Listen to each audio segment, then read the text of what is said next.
Okay, so thank you so much for joining us for this flagship presentation. As I am Rebecca Burton, the Director of Corporate Engagement at IRMA, and I'm so pleased to be part of resourcing and just so pleased to be able to speak about IRMA as a flagship case and how to go about responsible procurement using a strong standard.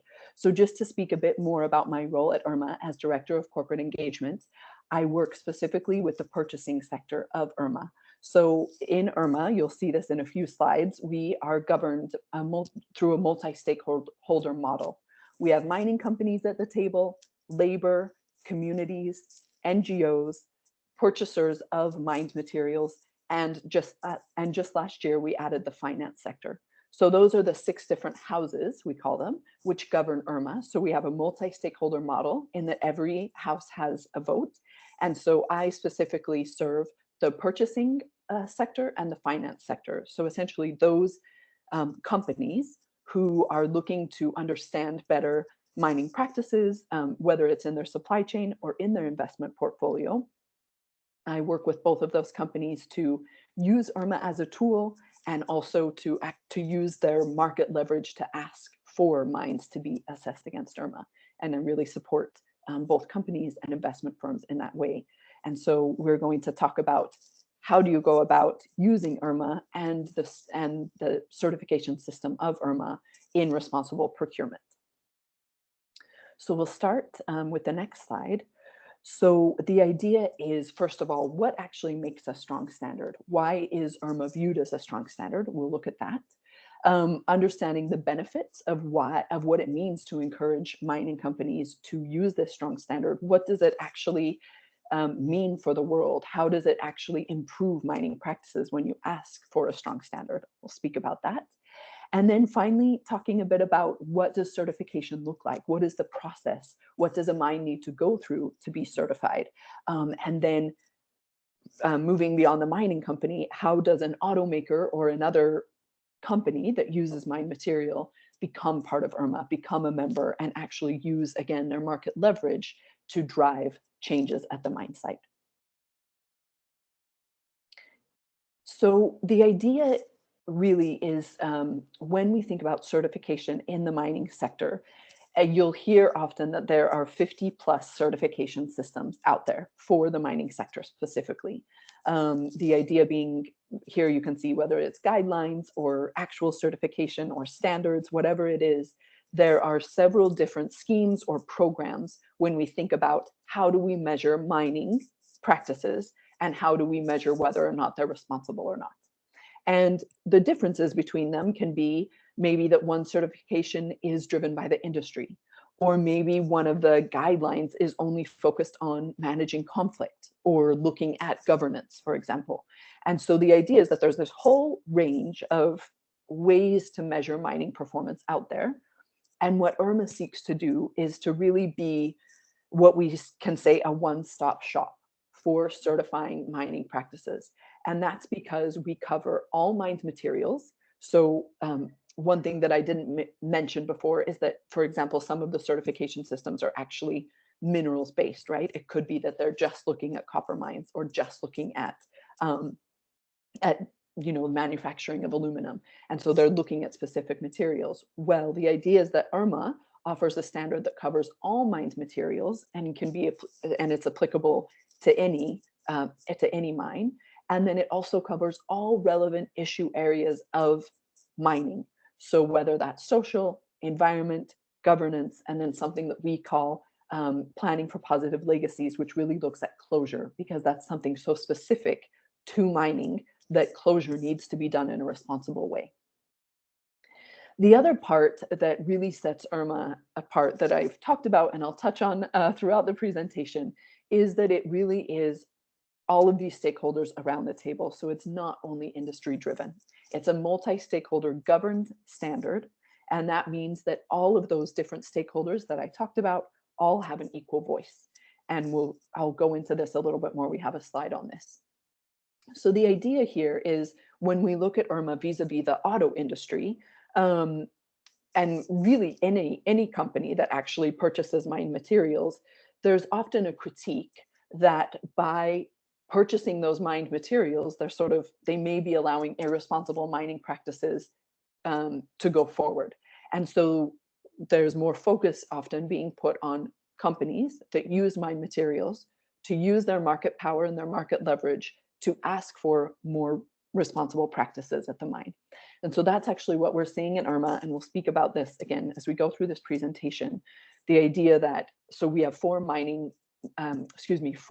auto sector members in IRMA right now: BMW, Daimler, Ford, and General Motors have all joined to say that they would like to source minerals and metals that come from mines that have been assessed against IRMA.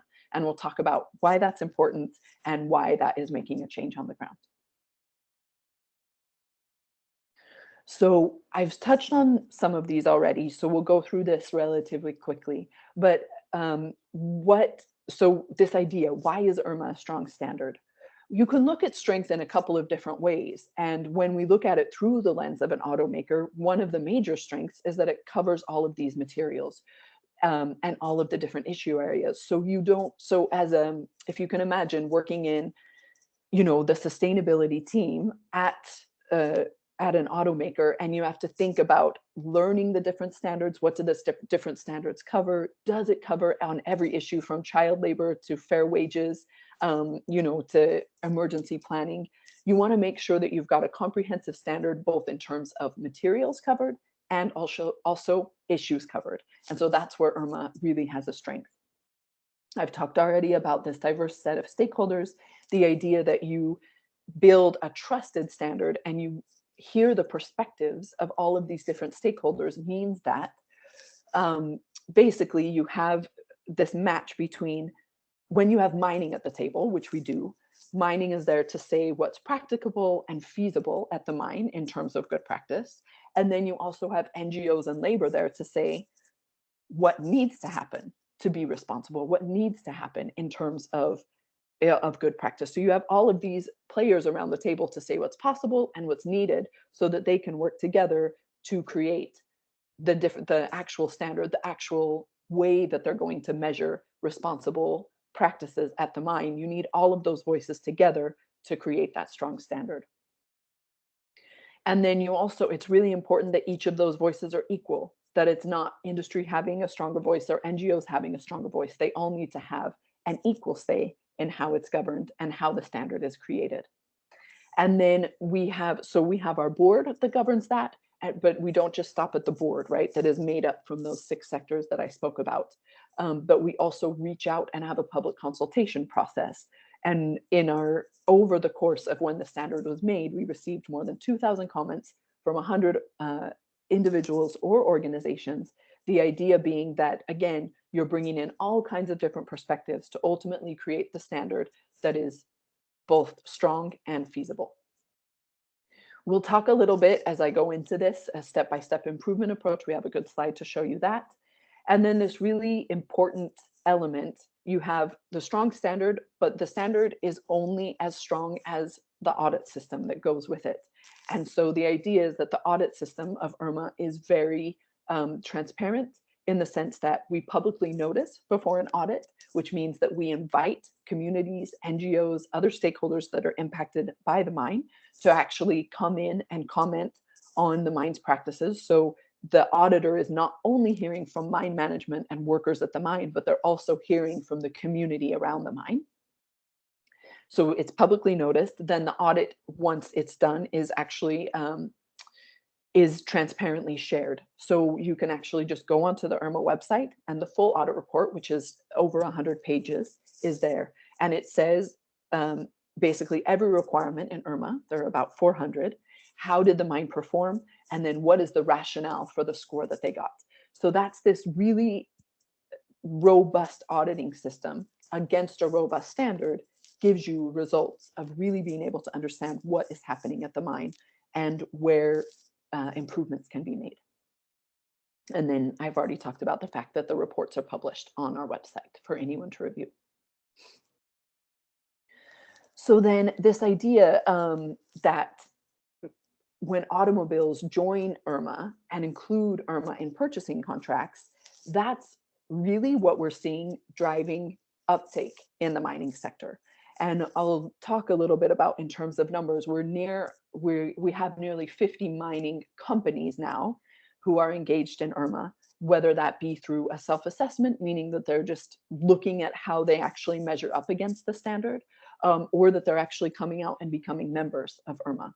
And that's really important because when IRMA was first started, when we really launched our certification at the beginning of 2020, even so recently, there were just 3 mining companies involved, and now we're nearly 50. And that's coming because of the market ask. That's coming because automakers are coming in and saying, this is the type of certification system that we want.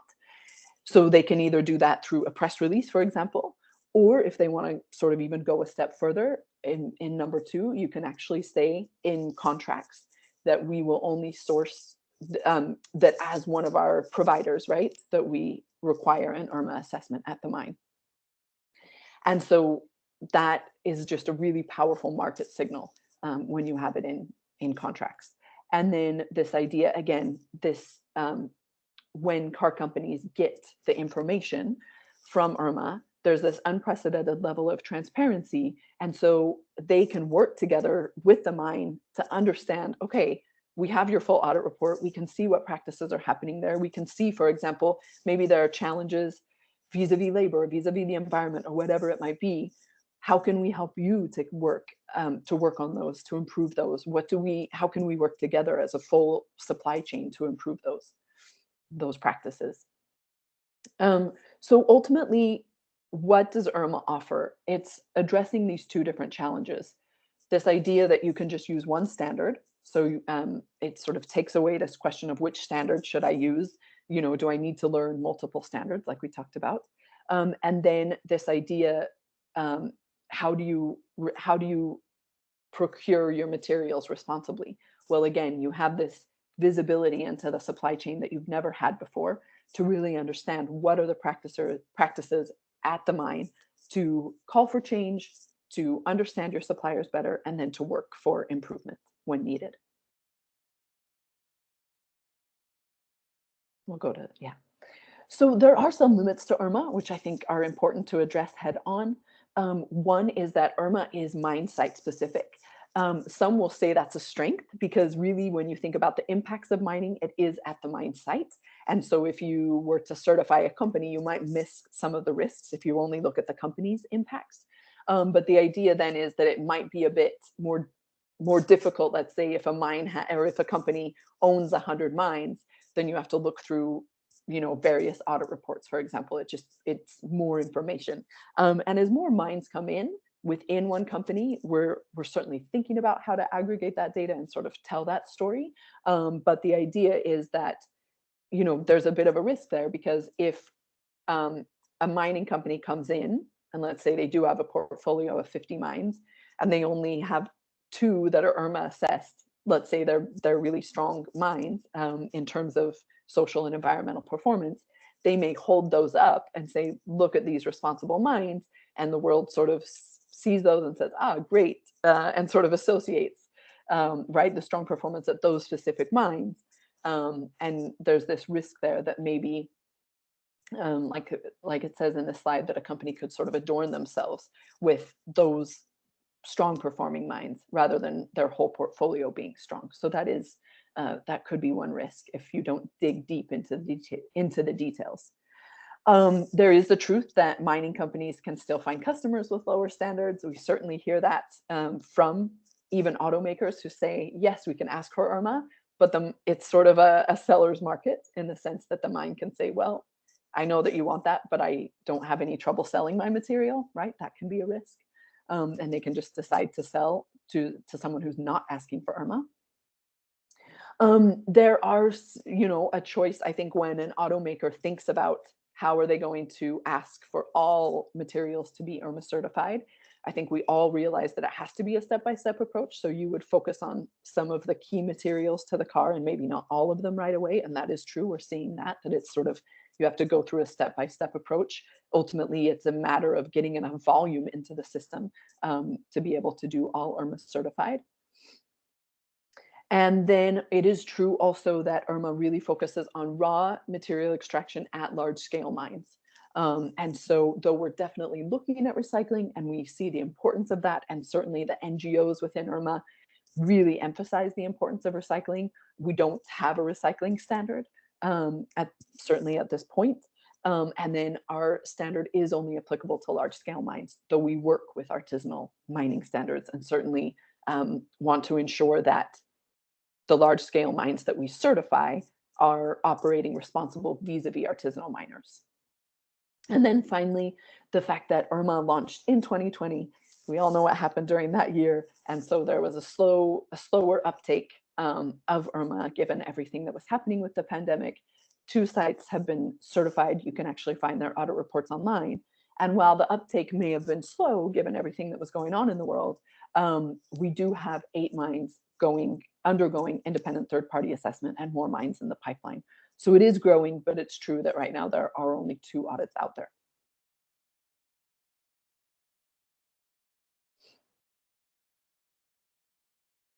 We'll go to the next slide.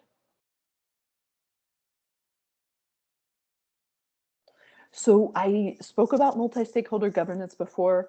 I won't spend too much time on this slide. It's just to give you a sense of who is actually at the table. So again, mining companies, you can see here the representatives that we have from each. So basically you've got 2 representatives in each of the different houses. Mining, purchasing, NGOs, labor, communities, and investors are all around the table, all working together. And this idea that everyone has the same voting rights, meaning that one group's vote is not stronger than the other.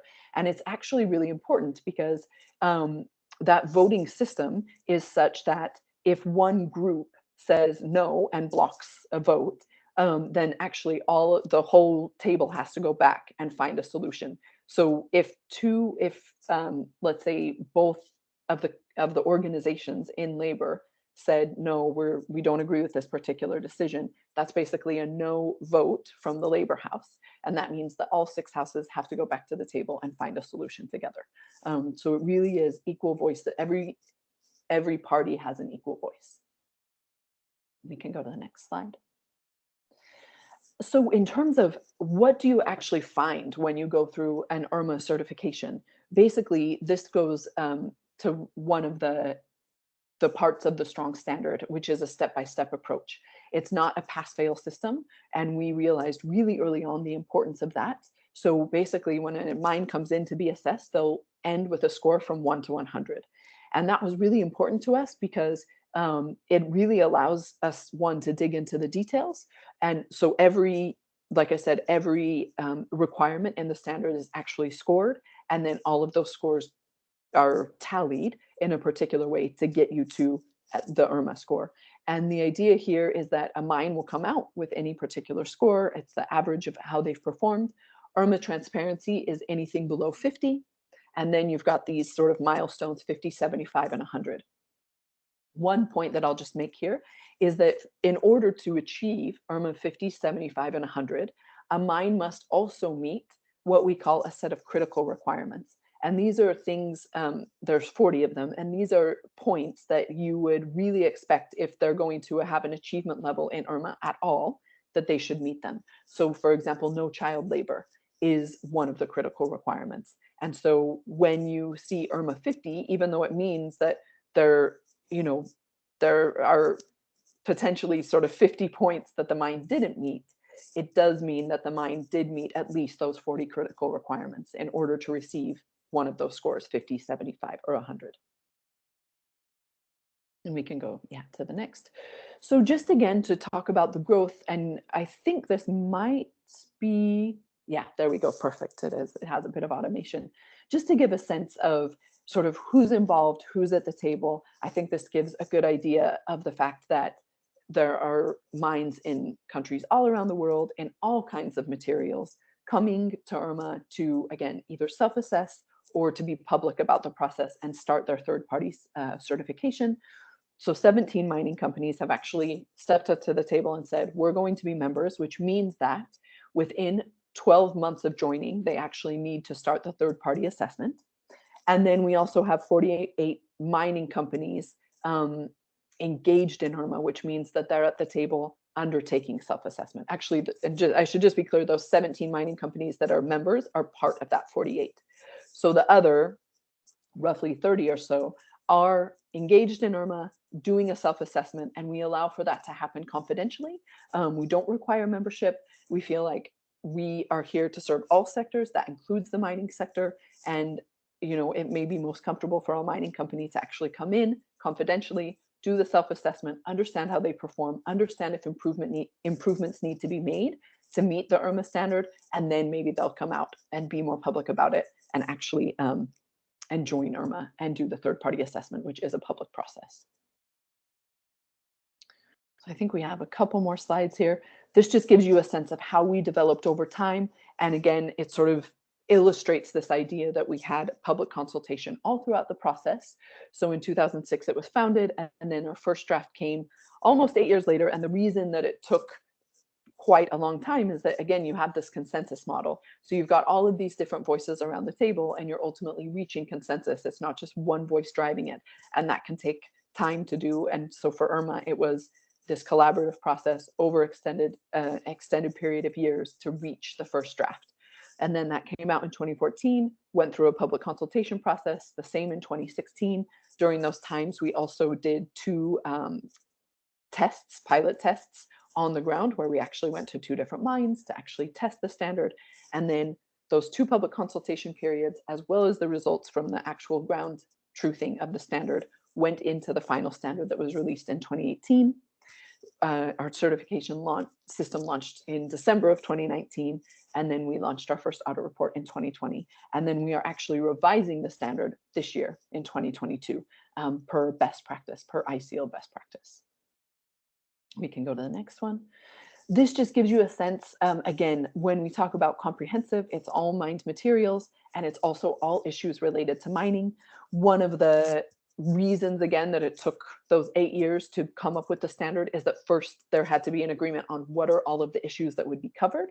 And so really it touches on every topic and every issue that mining touches on. So you can see all of those here.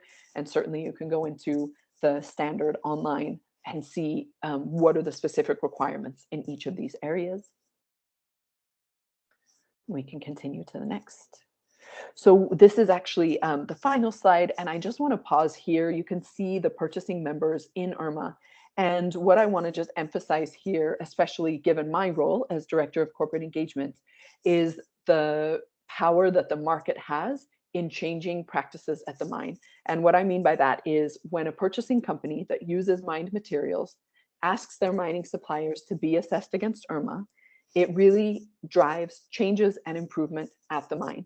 Because the mine, when they are assessed against IRMA, again, it's comprehensive, it touches on all of the issues, and then they know, and then the mine is aware that this report is going to come out in full transparency of the practices that are happening there. And so if improvements need to be made, they may make those improvements actually before they're even assessed, which is fantastic. That's the whole idea of IRMA, is to drive improvement. Or they may actually go through the audit and have a score and see the areas where improvements need to be made and start improving over time. And so that's where you have this really clear link between the market and improvement at the mine site.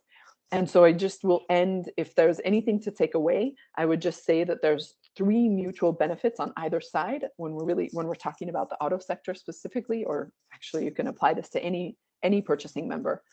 So when you think about the benefits of an automaker using IRMA, it's the comprehensiveness, it's the multi-stakeholder, so that you have a trusted standard that's driven by more than the industry, and it's an unprecedented level of transparency, so you have a really clear understanding of what's going on in your supply chain. And then the 3 benefits that purchasers, and in this case automakers, bring to IRMA, especially automakers, they use so many different materials in a car. And so when you think about the fact that they're using everything from silica to aluminum to lithium, that ask for IRMA is going to many different mining companies who mine all of those different materials. So that comprehensiveness really drives change in the industry.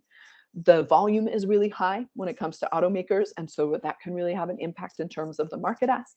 And then the third thing I'll say is that we're seeing more and more of a united voice coming from the auto sector asking for IRMA.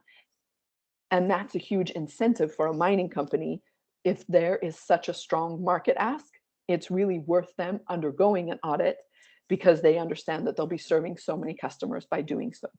And so those are sort of the 3 points that I would say of mutual benefits on either side of IRMA, and why it's a strong standard, both for automakers to use and how automakers coming in also strengthen IRMA. So thank you so much for the time, and thank you again to Resourcing for inviting us to be here. And I will actually now, as we switch over presentations, so pleased to introduce Claudia Becker, working in sustainability at BMW, who will give more of an insight into sort of how they came to IRMA and how they use IRMA in terms of their supply chain management. So Claudia, over to you, and I will turn off my camera. Thank you, Rebecca, for this handover, and also a warm welcome from my side. My name is Claudia Becker, and as Rebecca has been saying, I'm working within BMW's purchasing department for sustainability in the supply chain. With my presentation, I would like to answer the following questions. Why actually does the BMW Group engage in standard setting sustainability initiatives? And what were our reasons to join IRMA, and how do we actually work with IRMA? Let me start my presentation with a quote of our CEO, Oliver Zipse, who clearly states that our business model and sustainability cannot be separated. So this means we're not aiming at any detached sustainability projects, but indeed sustainability is central to our future strategic direction, and thus it's also anchored in all our divisions. This is also reflected, for example, in our BMW Group that we published for the first time last year. So it's an integrated annual and sustainability report into just one report. So how does this joint strategy now translate into our purchasing division?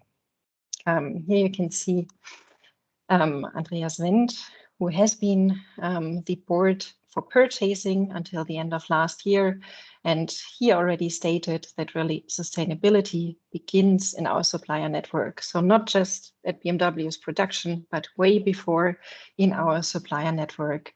And we have the clear ambition to really ensure the most sustainable supplier network in the entire industry. So let's really look at this term. What means supplier network? And this slide merely shows the complexity of automotive supply chains that Rebecca has been mentioning as well. As you can see, raw materials form the basis for automotive production, but indeed, we purchase very few raw materials directly. It's more our supplier network that accounts for more than 70% of our value creation. So if we look at the numbers on the left, you can see that we roundabout source from 12,000 tier 1 suppliers. They themselves source each from 500 to 1,500 tier 2 suppliers. And as we learned, an average supply chain has between 5 and 8 tier levels. So here we already have several million business interactions possible. And of course, those raw materials originate from all around the world and also from different sectors. On the right, I also listed examples of raw materials. So this is actually the result of a sustainability risk analysis that was conducted by Drive Sustainability jointly with the Responsible Mineral Initiative. They looked at 37 raw materials and highlighted 18 to prioritize for first engagements for those supply chains. So not just based upon the sustainability risks that we identified for those minerals, but also an important factor, our industry consumption and thus our negotiation power to really drive change in those value chains. So as a result for this slide, let me summarize. Our supply chains are global, they are multi-layered, and they are very dynamic. So the challenge is we have set ourselves really as BMW highest social and environmental standards, but it's really essential that also our direct partners, as well as our suppliers and sub-suppliers, also meet these environmental and social standards. We have developed a comprehensive toolkit in order to really manage the complexity of our supply chain and this vast number of sub-suppliers that you could see on the previous slide. So this toolkit, well, it looks like a short list, but there's actually a lot of work behind it, starting, for example, with substitution. So for each and every mineral, we're looking at, do we really need it, or could it be replaced by one that has a lower CO2 footprint, that has better performance for social and environmental standards.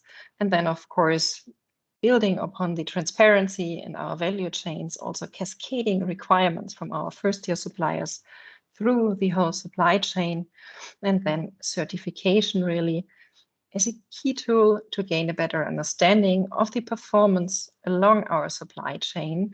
So really to drive change through continuous improvement. And we're working with a lot of different certification or audit schemes, well, just to name also the Responsible Business Alliance or Responsible Minerals Initiative with their vast audit program for first year, but also smelters and refiners for the different materials.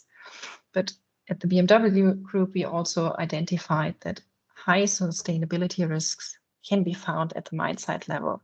So therefore, we were really looking also for a standard certification scheme for the mine site level. Next slide, please. So looking at standards for the mine site level, we were actually overwhelmed by the great number of schemes available.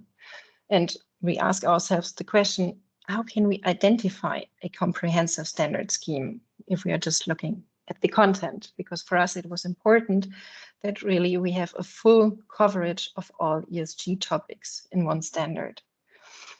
In order to gain a better understanding of the different standards that are already out there, instead of founding again another scheme, we relied at the time on many publications, but we also discussed with the authors, with many experts in the extractive industry.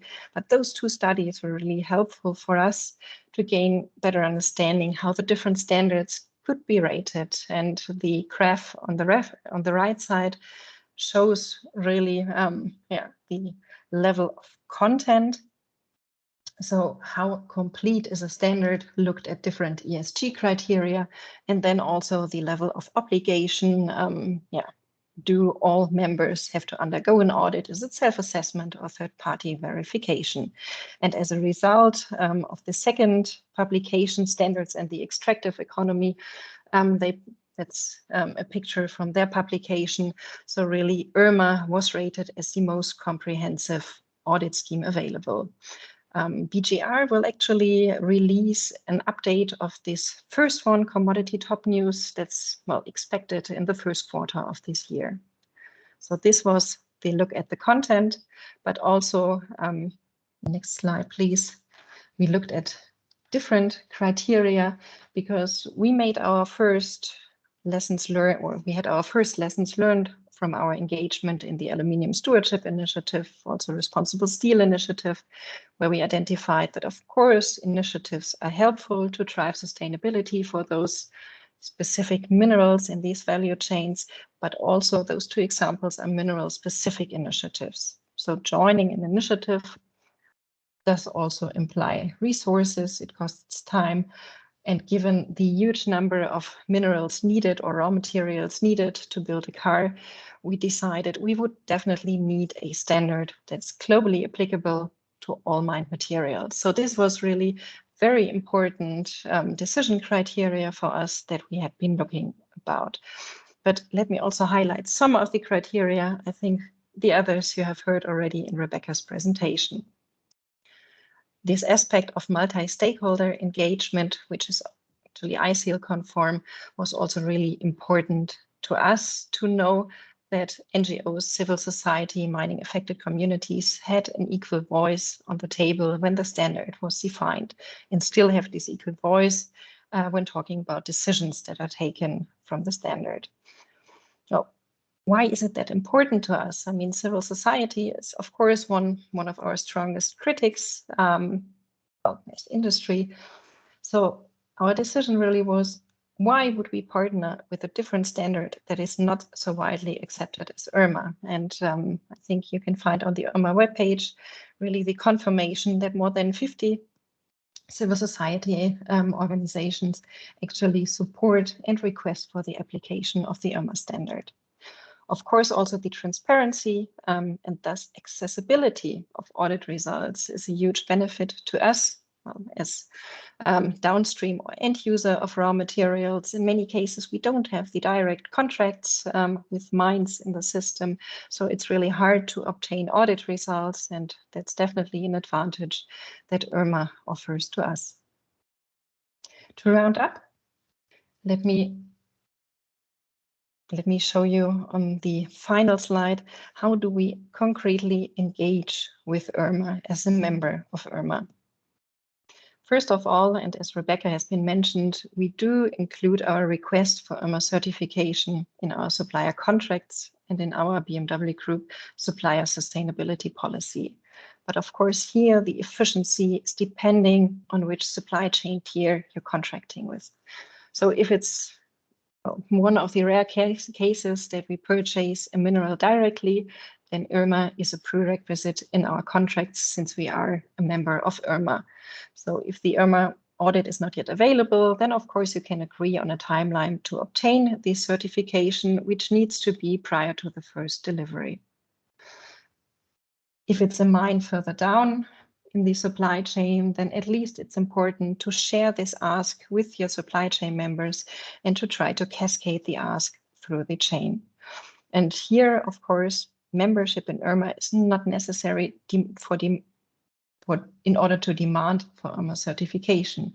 So this can be integrated in any purchasing contracts, in any supplier sustainability policies. Second point, the outreach. Please go back. The outreach. So we have sent formal letters and invited raw material producers that we had identified in our supply chains to undergo the IRMA certification. And when we sent these out more than 2 years ago, we sometimes got the reply that only BMW was asking for IRMA certification in the chain. But this situation really has changed, and therefore I can only encourage to also increase this outreach to mine sites. As Rebecca has been showing, there are many companies who are still in the self-assessment phase, and I think it's a good motivation for them to actually move to start the audit. And finally, the commitment, really publicly communicate the request for IRMA certified materials in communications. We do this in press releases. There are frequent press releases on sustainability, so trying to mention IRMA on those cases where it really fits, but of course mention it in our sustainability reports, now our BMW Group report, but also at bilateral contacts or at events. So really to enforce this call for IRMA certified materials in order to really underline our request for more responsibility in mineral value chains. I would like to end here. And yeah, looking forward to the actual flagship lab to get in contact and answer any questions that might be coming up.